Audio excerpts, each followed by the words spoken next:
Hello प्यारे बच्चों, कैसे हैं आप सब। आई होप कि आप सब बहुत बढ़िया हैं। और बच्चों, आज हम करने वाले हैं लेसन नंबर 6 की बात, है ना। इस वीडियो में हम जो है आपकी बुक में जितने भी क्वेश्चन हैं वैकल्पिक हैं और जो भी आपके लघु उत्तरीय दीर्घ उत्तरीय हैं उन सबको हम कवर करेंगे। बहुत बढ़िया तरीके से आपको समझाएंगे। एक बार में अगर आपने वीडियो देख ली तो आपके दिमाग में क्वेश्चन आंसर बिल्कुल सेट हो जाएंगे, आप कभी नहीं भूलने वाले। ठीक है बच्चों, इस तरह से आपको समझाया जाएगा। डिस्क्रिप्शन में लिंक है, वहाँ से जाकर आप जितने भी चैप्टर हैं सबकी वीडियो अपलोड है ना, लिंक है, वहाँ से जाकर आप देख सकते हैं जो भी आपको लेसन चाहिए। और आपकी अगर स्पेशल कोई डिमांड है तो उसको आप कमेंट बॉक्स में जरूर बताएं, मैं उसको पूरा करने की कोशिश करूंगा। ठीक है बच्चों, चलिए शुरू करते हैं। पाठ का नाम है जल संसाधन। तो बच्चों, संसाधन क्या होते हैं जो हम उपयोग करते हैं, याद रखना। ठीक है, कुछ होते हैं मानव निर्मित, कुछ होते हैं प्राकृतिक, जैसे कि बस जिसमें हम सफ़र करते हैं, ट्रेन हुआ, सड़कों का यूज करते हैं हम, हवाई जहाज़ का यूज करते हैं, और इवन जो हम खाना खाने के लिए चम्मच गिलास ये सब जो हैं इस सब का यूज करते हैं, मानव निर्मित संसाधन हैं मानवों के द्वारा। और जो प्राकृतिक संसाधन होते हैं जो प्रकृति के द्वारा बनाए जाते हैं, इंसान उनको नहीं बना सकता, जैसे कि पानी है, जल जिसकी हम आज बात करने वाले हैं, जल संसाधन। ठीक है, पर्वत हैं, झरने हैं, ठीक है, सूर्य की ऊर्जा है जैसे, है ना, रोशनी, उसका भी हम यूज करते हैं। ठीक है, और भी अधिक ऐसे प्राकृतिक संसाधन है जिनका हम यूज करते हैं, तो वो बच्चों प्राकृतिक संसाधन हो गए। जल भी एक प्राकृतिक संसाधन में आता है। ठीक है, आपको पता होना चाहिए बच्चों, अगर आपको नहीं पता तो अब पता चल जाएगा कि जल होता है 4 प्रकार का। ठीक है, 4 प्रकार का जल होता है। पहला होता है वायुजल। वायुजल एक्चुअली में आपको दिखता नहीं है, लेकिन वायु में भाप के रूप में, बाष्पीकरण के रूप में मौजूद होता है, नमी के रूप में, वो दिखता नहीं है, बारीक छोटी छोटी सूक्ष्म बूंदें पानी में तैरती, हवा में तैरती हैं। ठीक है बच्चों, एक होता है आपका भौमजल। भौमजल मतलब जमीन के नीचे होता है, जिसको हम ट्यूबवेल की सहायता से बाहर निकालते हैं। ठीक है, एक होता है आपका वर्षा जल जो बरसात में बरसता है। ठीक है, और एक होता है आपका बच्चों कौन सा, धरातलीय जल यानी स्थलीय जल, जो पानी भरा रहता है जमीन पर, ऐसे नदियों, समुद्र और तालाबों में। ठीक है बच्चों, झीलों में। इस तरह से आप समझ सकते हैं 4 प्रकार का जल होता है। जल संसाधन की बात करने वाले हैं।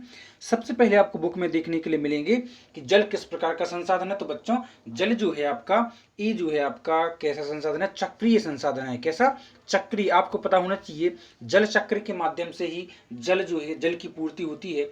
पानी बरसता है और तेज धूप में, सूरज की धूप से क्या हो जाता है, हीट से, ऊष्मा से बाष्पीकरण हो जाता है उसका, तो वापस पहुंच जाता है कहां पर, ऊपर, है ना, वायुमंडल में। वहां से संघनन होकर, संघनन प्रक्रिया के द्वारा, संघनन प्रक्रिया क्या होती है मैं आपको बताऊं। संघनन प्रक्रिया में क्या होता है, जब बाष्पीकृत जल वापस जल में बदलता है ना, भाप जो है जल में बदलती है, तो वो संघनन प्रक्रिया कहलाती है।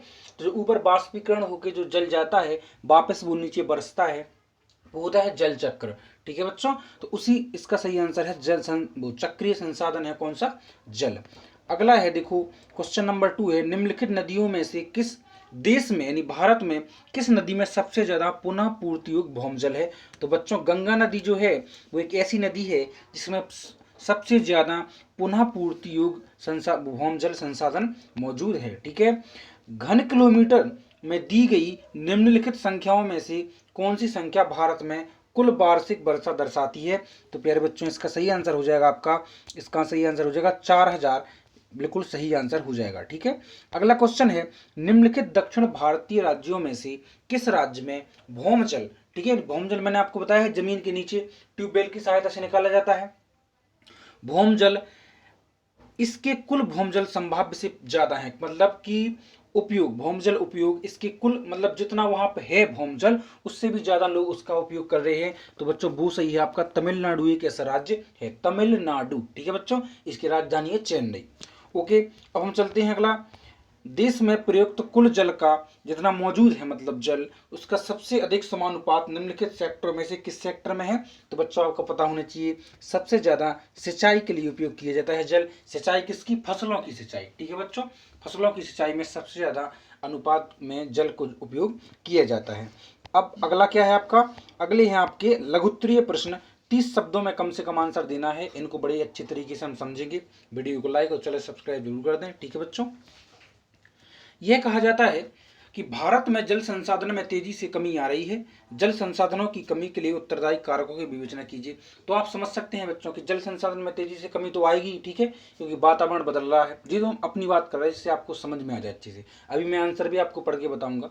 ठीक है, वातावरण बदल रहा है, ठीक है, कितनी हीट जनरेट हो रही है, ठंडियों भी अब ठंडियों का मौसम भी कम हो गया है, ठीक है, गर्मियाँ ज़्यादा हो गई हैं, ग्लोबल वार्मिंग बढ़ रही है, बरसात हो रही है, वनोन्मूलन हो रहा है, वनों की कटाई हो रही है, इसलिए बरसात भी कम हो रही है, प्रदूषण लगातार बढ़ रहा है, ठीक है। देखो इसका आंसर है भारत में तेजी से बढ़ती जनसंख्या के कारण प्रति व्यक्ति उपलब्धता दिन पर दिन कम होती जा रही है, ठीक है। मतलब जनसंख्या बढ़ रही है, तो जनसंख्या अगर बढ़ेगी तो संसाधनों का ज़्यादा उपयोग होगा ना बच्चों। साथ ही उपलब्ध जल संसाधन औद्योगिक, कृषि और घरेलू प्रदूषकों से प्रदूषित होता जा रहा है। इस कारण उपयोगी जल संसाधनों की उपलब्धता कम होती जा रही है। इसमें 2 पॉइंट आपको मिल गए, एक जनसंख्या वाला, एक आपको मिल गया है कौन सा, प्रदूषण वाला। इन दोनों पॉइंटों को आप 2 लाइन में लिखकर आ सकते हैं। अगला है पंजाब, हरियाणा और तमिलनाडु राज्यों में सबसे अधिक भौमजल विकास के लिए कौन कौन से उत्तरदायी कारक हैं। देखो पंजाब, हरियाणा और तमिलनाडु की बात की गई है। ये सब जो राज्य हैं वे विकसित हैं, फसल वगैरह भी अच्छी होती है यहाँ पे, तो इसको हम पढ़ लेते हैं। देखो बच्चों, पंजाब, हरियाणा तथा तमिलनाडु राज्यों में भौमजल विकास सबसे अधिक इसलिए संभव हुआ है क्योंकि, अब देखो यहां तक तो आपका प्रश्न में ही दिया है, आंसर केवल एक लाइन का है। इन प्रदेशों में कृषि मतलब खेती बाड़ी, कृषि के अंतर्गत उगाई जाने वाली फसलों को सिंचाई की आवश्यकता होती है। यहाँ पर जो फसलें उगाई जाती हैं वहां पर सिंचाई की आवश्यकता होती है, इसीलिए यहाँ पर क्या हुआ, इसलिए यहाँ पर भौमजल विकास के सबसे अधिक जो है अधिक संभव हुआ, मतलब भौमजल विकास जो है सबसे अधिक संभव हुआ, ठीक है बच्चों। एक लाइन में आप इसको फिनिश कर सकते हैं। अगला है, अच्छा एक और पॉइंट देखो इसमें दिया गया है कि हरित क्रांति का शुभारंभ। हरित क्रांति किससे संबंधित है बच्चों, हरित क्रांति जो है आपकी गेहूं और चावल की फसल से संबंधित है। देश आजाद होने के बाद खेती को बढ़ोतरी, खेती को विकास करने के लिए, लोगों में प्रोत्साहित करने के लिए खेती बाड़ी का, अब लोग अगर खेती बाड़ी नहीं करेंगे तो भाई देश के व्यक्ति खाएंगे क्या, है ना बच्चों। तो उसको प्रोत्साहित करने के लिए हरित क्रांति लगाई गई। हरित क्रांति के द्वारा किसानों को बढ़िया तरीके से बीजों की उपलब्धता, खाद की उपलब्धता, है ना, और उनको सस्ते दामों पे जो वाहन चाहिए, मशीनें चाहिए, तो उनको सब उपलब्धता करवाई गई हरित क्रांति के द्वारा। तो हरित क्रांति का शुभारंभ भी इन्हीं राज्यों से हुआ है, ठीक है, ध्यान रखना, एक पॉइंट आप अलग से जोड़ सकते हैं। अगला क्वेश्चन है बच्चों, देश में कुल उपयोग किए गए जल में कृषि का हिस्सा कम होने की क्या संभावना है। देखो बच्चों, धीरे धीरे ही सही भारत में औद्योगिकरण का स्तर बढ़ रहा है तथा कृषि क्षेत्र हो रहा है कम, ठीक है बच्चों। अब खेती किसानी काम करने वाले लोग भी कहाँ जा रहे हैं, जो है काम धंधे ढूंढ रहे हैं खेती किसानी छोड़ छोड़ के, ठीक है। तो इसलिए औद्योगिकरण बढ़ रहा है और कृषि हो रही है कम। नगर के समीप की भूमि पर कृषि के अलावा अनेक आर्थिक गतिविधियों में भूमि उपयोग बढ़ने से भूमि सिकुड़ती जा रही है। आप इसको लिख सकते हैं कि उद्योगों की बढ़ोतरी के कारण कृषि कम कर रहे हैं लोग, इसीलिए जो है भविष्य में जल का उपयोग भी कृषि की अपेक्षा अन्य आर्थिक गतिविधियों में बढ़ने की संभावना है। दूसरी आर्थिक गतिविधियां, आर्थिक मतलब धन से संबंधित, है ना, गेन मतलब पैसों से संबंधित क्रियाएं जो होती हैं, फैक्ट्री संचालन, मजदूरी, है ना, उद्योग वगैरह, इनमें अधिक होने की संभावना है। इसको आप आराम से लिख सकते हैं। अगला है, लोगों पर संदूषित जल यानी गंदे जल का क्या प्रभाव पड़ेगा। तो बच्चों आप इसका क्या है, अब तो आप अपने दिमाग से ही लिख सकते हैं, बीमार होंगे और क्या, ठीक है। तो देखो, विश्व बैंक और विश्व स्वास्थ्य संगठन के आंकड़ों से स्पष्ट होता है कि भारत में 1/4 संक्रामक रोग जल जनित हैं। मतलब भारत में जितने भी संक्रामक रोग हैं, है ना, संक्रामक रोग मतलब जो एक दूसरे से फैलते हैं, वो अधिकतर जल जनित होते हैं, जल से फैलते हैं, जल के प्रदूषण के कारण। संदूषित जल से उत्पन्न होने वाली बीमारियां हैं अतिसार, पीलिया, हैजा, रोहा और आंतों की कृमि, ठीक है। अब आ जाते हैं हम किस पर, अच्छा विस्तार से हैं, इन क्वेश्चन को भी आप आसानी से समझ सकते हैं। वीडियो को लाइक और चैनल सब्सक्राइब जरूर करते जाएं बच्चों, ठीक है। देखो, पहला है कि देश में संसाधनों की उपलब्धता की विवेचना कीजिए और इसके स्थानिक वितरण के लिए निम्नलिखित उत्तरदायी निर्धारित कारक बताइए। अभी आपकी समझ में नहीं आया तो मैं आपको समझा दूं। क्वेश्चन पूछ रहा है हमसे कि बच्चों देश में जितना भी आपके लिए यूजफुल जल है ना, ये कहाँ कहाँ है, किस किस रूप में है, और ये कहाँ कहाँ कितना कितना है, ठीक है बच्चों। आप देखो, इसका आंसर आप लिखेंगे, भारत में जल संसाधन के लिए 4 मुख्य स्रोत है। एक तो है नदियां, ठीक है, एक तो है झीलें, तलैया और तालाब। किस जल की बात की जा रही है बच्चों, आप समझ सकते हैं, धरातलीय जल यानी स्थलीय जल, ठीक है बच्चों। अगला है, देखो इसी में लिखना है आपको, 4 स्रोत लग गए ना आपके। देखो, यह जल वर्षण के विविध रूपों से प्राप्त होता है। वर्षण मतलब वर्षा के द्वारा प्राप्त होता है। देश में एक वर्ष में वर्षण से कुल प्राप्त जल राशि की मात्रा लगभग 4000 घन किलोमीटर है। एक लाइन जी हो गई, जो आपको ऑप्शनल वैकल्पिक प्रश्न में भी दिया गया था, ठीक है। धरातलीय जल और पुनः पूर्ति योग्य भौम जल मतलब जमीन से निकलने वाला से 1869 घन किलोमीटर की जल की उपलब्धता है। ठीक है, जिसका केवल 60% यानी कि 1122 घन किलोमीटर का ही लाभदायक उपयोग किया जा सकता है। ठीक है, भारत में होने वाली वर्षा में अत्यधिक सामयिक व स्थानिक विभिन्नता पाई जाती है। अच्छा, आपको देखो यहाँ से लिखना है, आपको आंसर कहाँ से लिखना है, यहाँ से आप लिख सकते हैं। हाँ, इसको तो आपको इतनी कंप्लीट करना है जहाँ से मैंने आपको बताया। ठीक है, और देखो इसका क्या है, गंगा, ब्रह्मपुत्र और बराक नदियों के जलग्रहण क्षेत्रों में अपेक्षाकृत अधिक वर्षा होती है, जो कि भारत की 1/3 क्षेत्रफल है। किंतु कुल धरातलीय जल संसाधनों का, धरातलीय जल संसाधन मतलब कि जल संसाधन, तालाब वगैरह, नदियाँ, 60% जल पाया जाता है। दक्षिण भारतीय नदियाँ जैसे गोदावरी, कृष्णा और कावेरी में जल प्रवाह का अधिकतर भाग उपयोग में लाया जा रहा है, जबकि गंगा और ब्रह्मपुत्र नदियाँ घाटियों में अभी वह संभव नहीं हो पाया है। नदियों में जल प्रवाह उनके जल ग्रहण क्षेत्र के आकार तथा उनके जल ग्रहण क्षेत्र में हुई वर्षा पर निर्भर करता है। भारत में नदियों, उनकी सहायक नदियों की कुल संख्या 10,360 है। इनमें से 1869 घन किलोमीटर वार्षिक जल जो है प्रवाह होने की अनुमान है। इसका केवल 32% अथवा 690 घन किलोमीटर जल का उपयोग किया जा सकता है। ठीक है, अगला है जल संसाधनों का ह्रास। जल संसाधन मतलब कि जल जहां से प्राप्त होता है उनका डेप्रिसिएशन मतलब उसकी क्या, नाश, नाश है ना। ह्रास मतलब होता है उसका क्या, उसका जो है नष्ट होना। ठीक है, एक प्रकार से। तो जल संसाधनों का ह्रास सामाजिक द्वंद्वों और विवादों को जन्म देते हैं। इससे उपयुक्त उदाहरणों सहित समझाइए। देखो बच्चों, जल संसाधन जो होते हैं, अब सब कोई चाहता है कि हमें जो है इसकी सप्लाई हो सके। आप देखते हैं कई जल संसाधन बांधों पर लड़ाइयाँ होती हैं। ठीक है, और नदियों की पानी के लिए जो उपयोगिता होती है उस पर लड़ाइयाँ होती हैं। ठीक है, अब नदियों का तो क्या है, एक देश से दूसरे देश बहती हैं, एक राज्य से दूसरे राज्य, सब कोई उपयोग करना चाहता है। ठीक है बच्चों, इस तरह से विवाद उत्पन्न होते हैं। देखो आप लिख सकते हैं इसका आंसर, इसका आंसर आप यहाँ से लिखेंगे। देखिए बच्चों, जल की उपलब्धता भी स्थान और समय के अनुसार अलग अलग है, इसलिए इस दुर्लभ संसाधन के आवंटन और नियंत्रण को लेकर समुदाय, राज्यों तथा देशों के बीच द्वंद्व, तनाव और लड़ाई झगड़े तथा विवाद होते हैं। जैसे, अब जैसे में 2-3 आप लाइनें लिख दें। एक तो देखो क्या है, पंजाब, हरियाणा और हिमाचल प्रदेश में बहने वाली नदियों के जल बंटवारे को लेकर विवाद। मतलब पंजाब, हरियाणा और हिमाचल प्रदेश में बहने वाली नदियों के जल बंटवारे के लिए कि इन तीनों राज्यों में विवाद होता है। ठीक है, अगला है नर्मदा नदी के जल को लेकर महाराष्ट्र, मध्य प्रदेश और गुजरात राज्यों में भी विवाद होता है।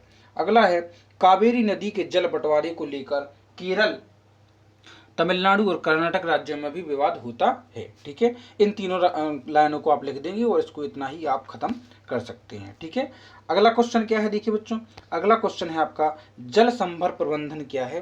क्या आप सोचते हैं कि यह सतत पोषणीय विकास में एक महत्वपूर्ण भूमिका अदा करता है।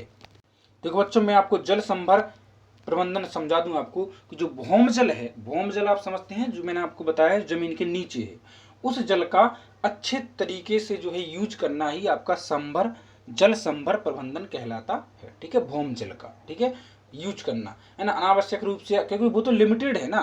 ठीक है, अब ऐसे तो नहीं है कि अनलिमिटेड है। ठीक है, तो उसका वो यूज उसको सबको करना है। आप जान सकते हैं कितनी जनसंख्या है देश में, तो उसका बढ़िया तरीके से प्रबंधन ही जल संभर प्रबंधन कहलाता है।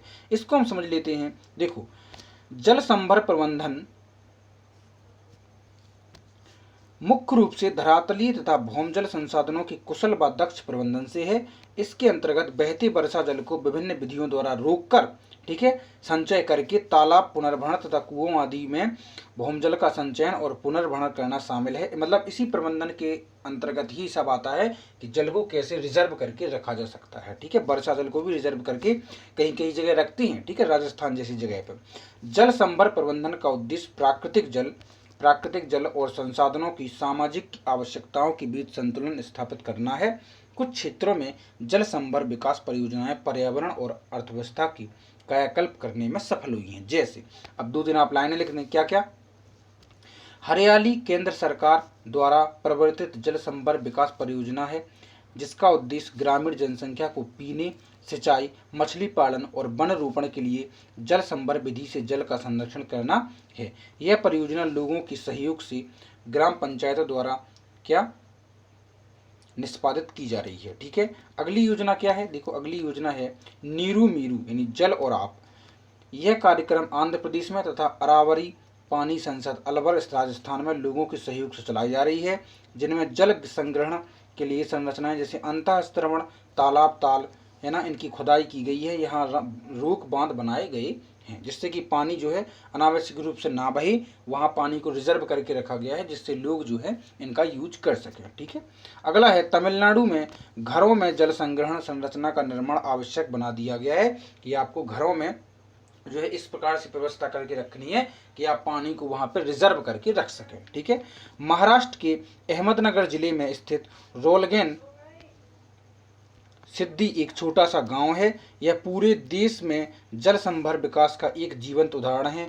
देश के लोगों को जल संभर विकास प्रबंधन के लाभों को बताकर उन्हें जागरूकता पैदा करना जल उपलब्धता का सतत पोषणीय विकास से जोड़ा जाता है। आप जानते हैं सतत पोषणीय विकास क्या होता है कि जितने भी मौजूदा जो संसाधन हैं उनका एक अच्छे तरीके से उपयोग करना, जिससे हमारी आने वाली पीढ़ी भी उनका यूज कर सके, यही जो है सतत पोषणीय विकास कहलाता है। आई होप कि बच्चों इसमें आपको एक एक डाउट क्लियर हो चुका होगा। वीडियो को लाइक और चैनल सब्सक्राइब करें।